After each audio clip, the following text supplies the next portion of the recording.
All right, March 11th, 7 o'clock, Heart Center Marketing. My name is Joey Ragona. Nice to see you here. We are talking today about burnout. One of those things that, needs to be talked about a little bit more.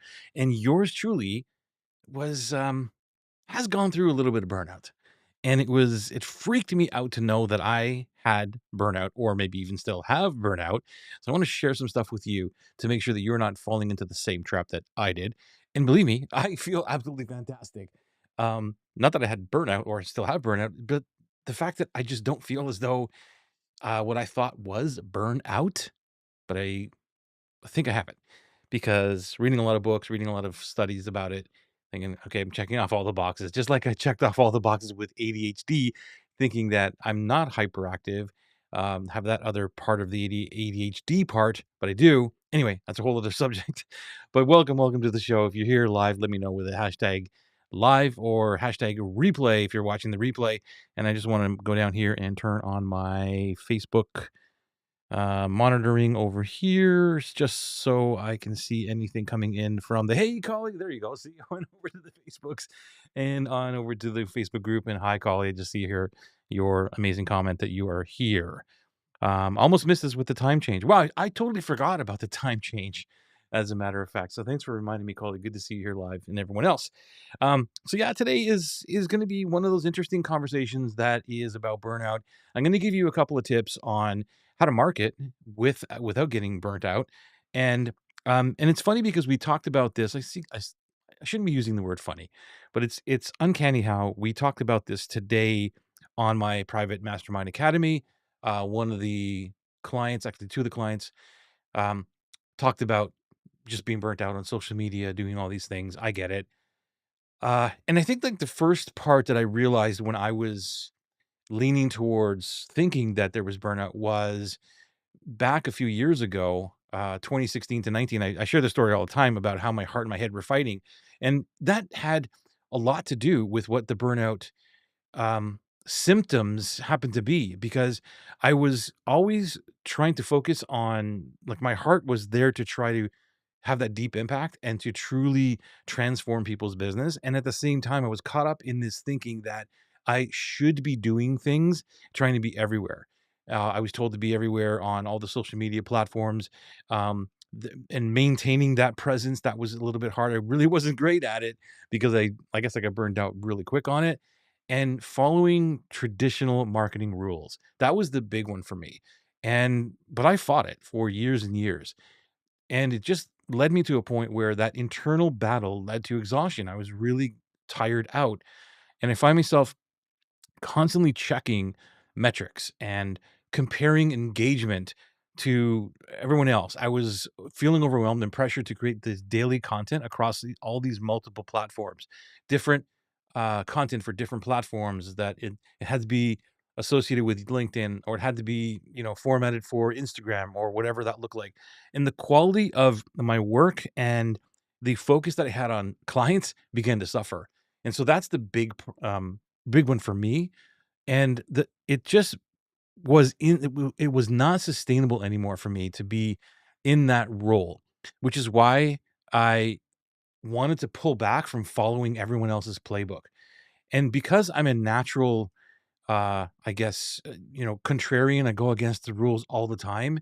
This felt really good to me, and it was the catalyst to where what I do now. And there's there's some common issues that I want to talk about when it comes to burnout, and that is if you're always in the stress of constant content creation to keep up with trends, that's a huge one. And there's this area where when you're building your business, especially if you're in my world, if you're like me, heart centered, you want to change the world, but you are this person who is more of a solopreneur rather than someone who wants to build this massive empire, and have all of these teams working for you on these levels and growing the business to scale to millions of people. I'm sure that we as entrepreneurs, solopreneurs, we can scale things back. We can scale things back to the degree where it impacts the world. It helps us build a really healthy business for ourselves. And what I mean by healthy is profitable because profit is important for a business, obviously. It helps you have a really, really great business, a healthy business in terms of paying yourself, whatever that you want to get paid per year, and also have profit for the business for it to impact your clients. But think about, do you really want to have this massive scalable business? And I've realized that that's not something that I'm truly want. And when I hear the word scale, it scares me a lot of times when I hear that word, because I know that there's a lot to do with building out a business. And I'm not saying we're not growing. I'm not saying to make more money, to bring in more customers and all these things. But what I see a lot of is how we look out at the world, and a lot of times we're comparing ourselves to everybody else. And is it truly what you want? So I would caution you, when you're looking at the word scale, what does that truly mean for you? And what do you truly want in your business? Because if you are if you don't understand what success truly means to you, you might be doing what I was doing, which was following everyone else, and maybe not to a T, but you're comparing yourself. Even today's conversation in Academy, another client was saying, "Yeah, I'm looking at where I am in the world, and I don't have what I think I should have at this point." We all get there, and by the way, I feel the same way all the time. All the time, I look at myself and think, "Wow, I should be further than I am right now." But I look back at what I've gained. The Gap in the Gain, Benjamin Hardy, Dan Sullivan, one of the best books you can buy and read, but it reframed everything that I do, because I always look back. One of the biggest assets, or one of the ways that I can move forward all the time, I did this a few years ago, but now I know what it's called. Look at the gain, which is looking at the last 3 months. For me, it's always about 3 months. What has happened in the past 3 months that's been great? Now, when you go further and you look at, if you're comparing yourself now and you think that you're supposed to be somewhere else or more successful, which will lead to burnout, and I'll come back to that in a second, uh, look at the gain. Look at where you were 3 months ago. Look at where you were last year, and I can guarantee that you've gained some way, shape, or form. And it doesn't always have to do with monetary gains. It has to do with your mentality, your perception, your knowledge, all of those things. You've gained something, and that's what I'm always looking at. So even if you haven't hit goals that you set in monetary or success growth or number of customers or whatever, then look at what you've gained, and that's going to help you. That's one of the number one. And by the way, if you have any questions, comments, help me out here with if you've experienced burnout, I'd love to hear your thoughts. Please put them in the chat. I can see them here, and I can also see them coming up here. And I know that you've got some people here live right now. Thank you for the lives. Thank you for the loves. And if you're here watching the replay, just hit the hashtag replay, and it will help me out. Okay, so I made some notes here. I want to make sure that I want to talk about three components of burnout. This is the three components that I have recognized. One is that there's emotional exhaustion for caring too much for too long, and wherever that lands, there's a depletion of empathy and compassion, and this is what I see a lot of with my clients. And again, there's no judgment here. If you are feeling any of these things, it's natural. It's going to happen. And this is why I felt, when I started seeing these things and started reading more into what true burnout was, I'm like, oh, I feel that. That's really weird. But I thought I would have to feel like down and out, and always tired, lethargic, and all this stuff, even though I am exhausted at sometimes. But these other things that were creeping in, they were always underlying, but I'm pretty much okay every single day. But it's basically saying that, dude, you have burnout. And also decreased sense of accomplishment or feeling of futility. So this is the big one that happened today, which was the depletion of empathy and compassion, and also decreased sense of accomplishment by looking at, well, I don't even know where I'm going with this. I haven't done enough. Okay. The emotional exhaustion that occurs when people get stuck in emotions due to constant exposure to stressful situations. And for me, the stressful situations was within my business. I was always very fortunate not to be living my life in stress.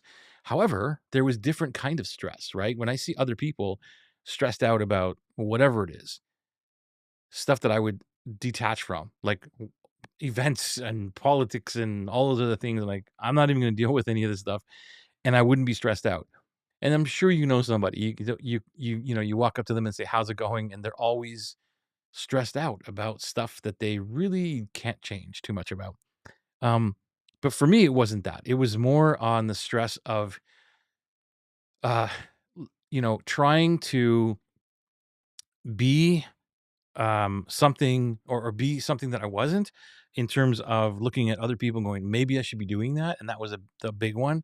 But the stressful situation for me um, was, yeah, was looking and being inside of groups in that situation, being inside of a group where everybody was doing massive amounts of sales and money. And I didn't really have an outlet because I wasn't at that level. So I was stressed out every time I would be there. It would always be about trying to compare myself with those people. And that brings me to the next thing is, if you are in a situation where you're emotionally exhausted, it may mean that you don't have the ability to process difficult emotions or feelings. I have a couple of people in my world like that. They have difficulty explaining that, or getting to those levels. That's why I believe and I know that masterminds, coaches, tight-knit groups that are like a family are super, super important. And if it wasn't for the group that I had back then, I don't even know where I would have been, because I was there with it as an outlet. I was I I was able to express my emotions and really not be judged by it. So that really helped me, even though it was a stressful situation because I wasn't making money. And moving on to the marketing side of burnout, here's the common signs. You're trying to maintain that presence all the time with multiple platforms simultaneously. This is a big one. And I hear this all the time, that the more eyes you have, the more followers you have, the more platforms you are on, the more customers, the more your stuff gets out there. More is not the answer. It's less, it's strategic.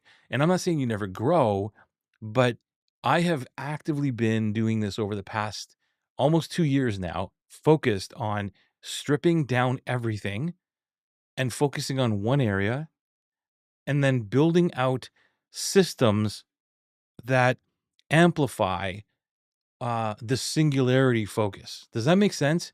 So if you're trying to keep up with trends, that's a constant stress. You're comparing yourself to others, that's gonna lead to exhaustion, and you don't have the infrastructure to grow as fast as you think you're growing. So that's going to cause a problem.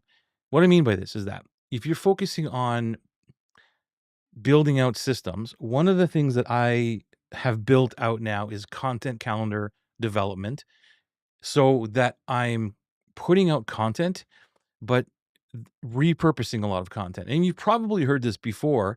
And just like me, maybe you've heard it, but you're not implementing it. Are you actually doing it? Your batch creation.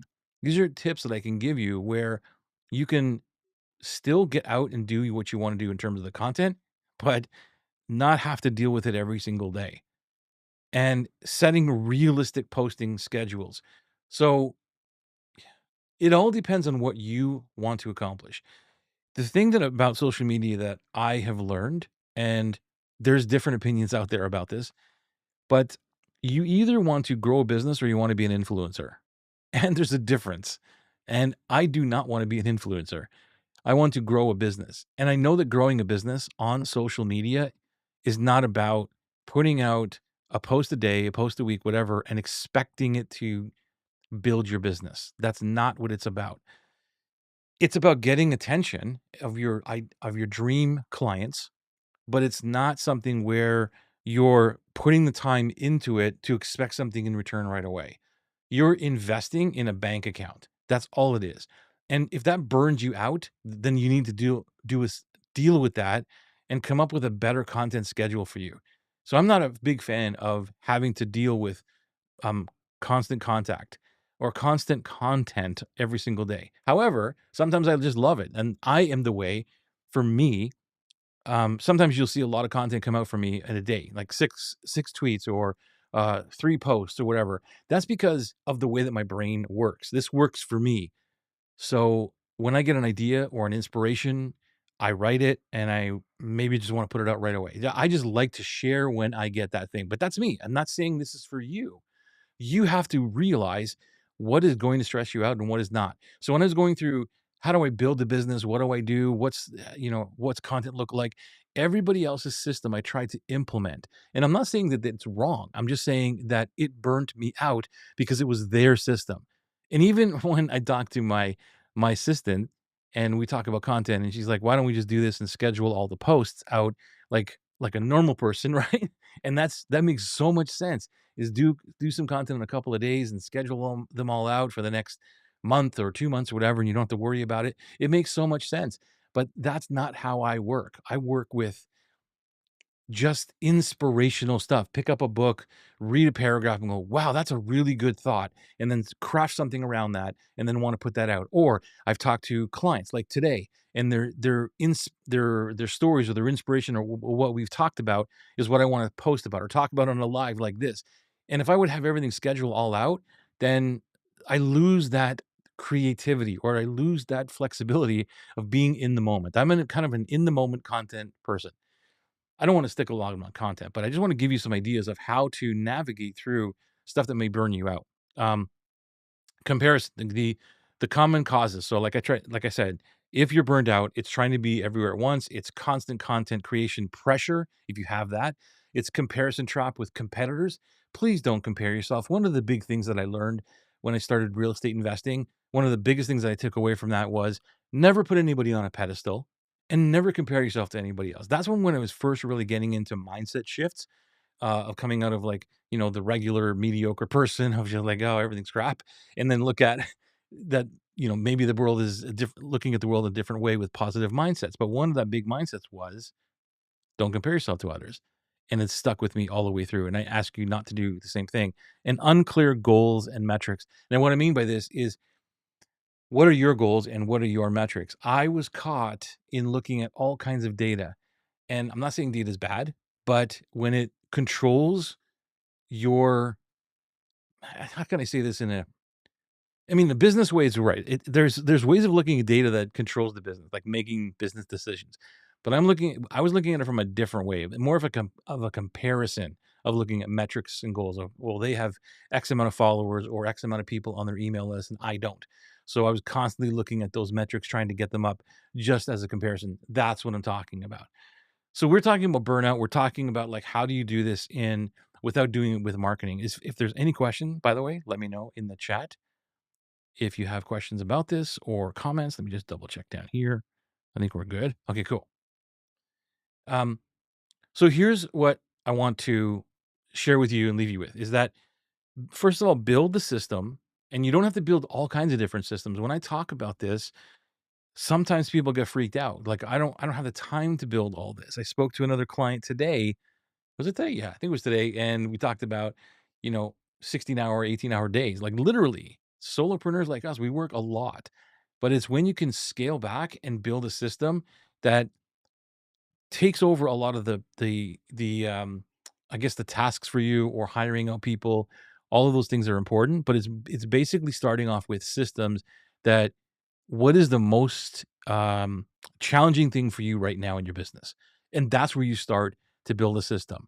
And I gave the example of whatever it was, one little thing that would take me 5 minutes to do. And we look at it and think, man, it's going to take me 10 minutes or it's going to take me, half an hour to write this thing out or record myself doing it when it's only when I can just do it for 5 minutes and do it myself.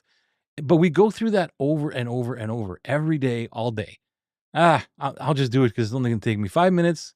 I'd rather do it 5 minutes and not spend the 30 minutes recording it so somebody else can do it later.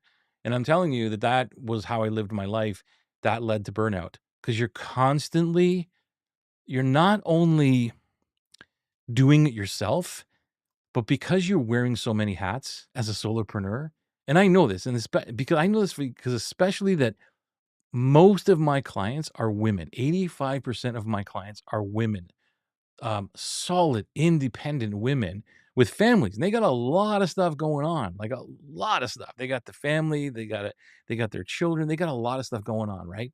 And I can only imagine how much more pressure that the business brings into it. That's why I'm so adamant about simplifying everything and making it about a focus and not about everything and not about being everywhere.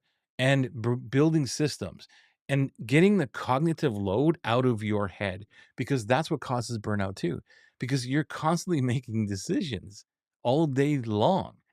And the moment I was able to release the the idea of thinking, or trying to remember how to do one thing, and it could be the same thing every day, but I'm telling you that there's so many processes or things in your business or steps in your business that you are doing over and over again that your subconscious is probably just keeping there and remembering, and then you draw it out to do it.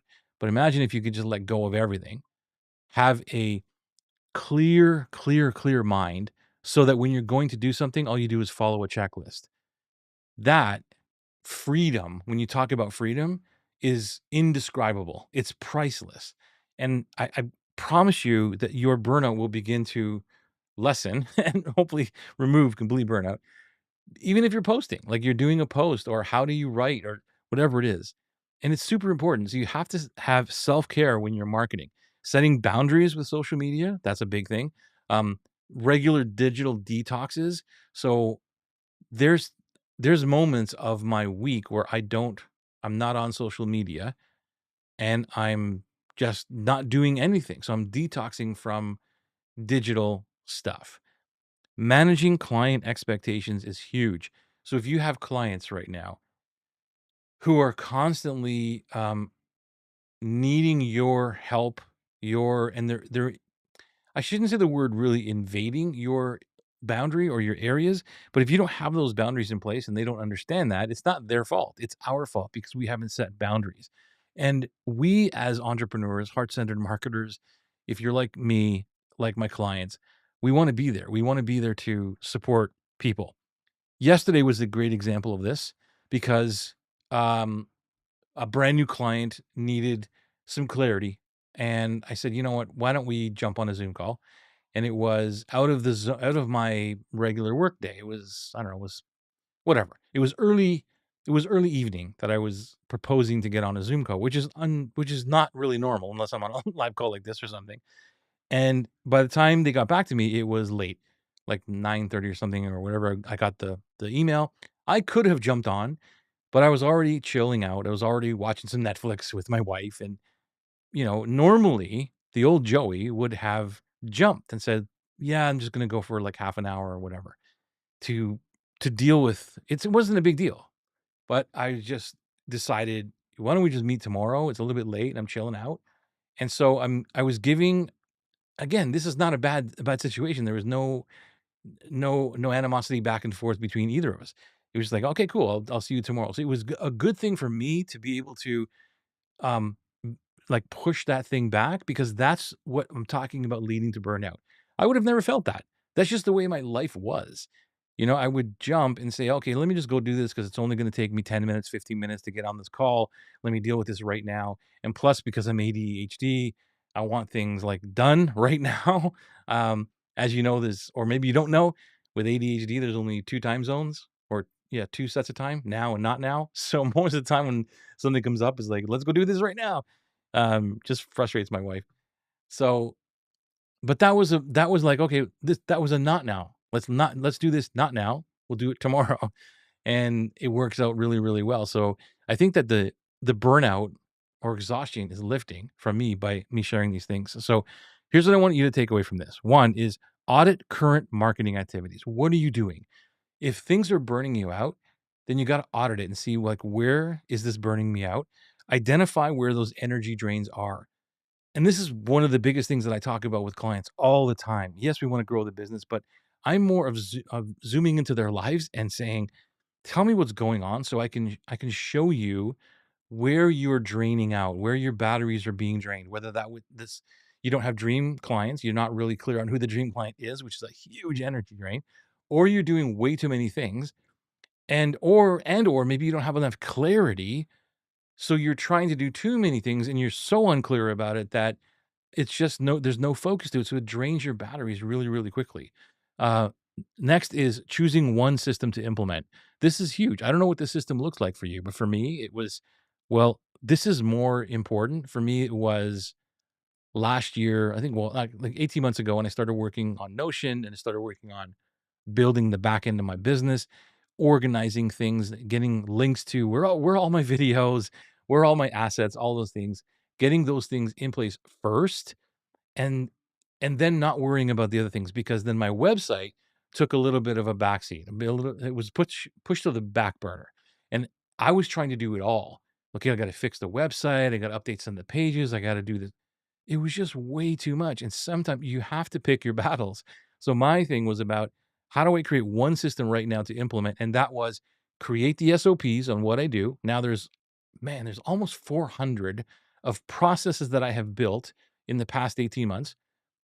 Think about that. 400, the things that were sitting in my head. And I'm not talking about just one thing, right? One process might have 30 steps to it. So think about how much stuff is in your head right now. So that was my goal, is to implement, or just to get everything out of my head. As soon as I'm doing something, if it's not recorded, I would get it out. So that was the system that I focused on. And some things took a hit or a back burner to it. And then schedule regular marketing reviews. So every single month, what I do is I look at what my marketing is doing. So I am looking at metrics. I am looking at, is something working to a degree, but I'm not focused on, oh wow, like I only got 11 new followers on Twitter, right? Whatever. Like, but I'm looking at, is this draining me? Does something have to change? And with my assistant, we've changed a couple of different ways, because it was, again, not draining, but it wasn't really efficient for us to work, or for me to work. So it's always fitting around what is better for me so I don't burn out.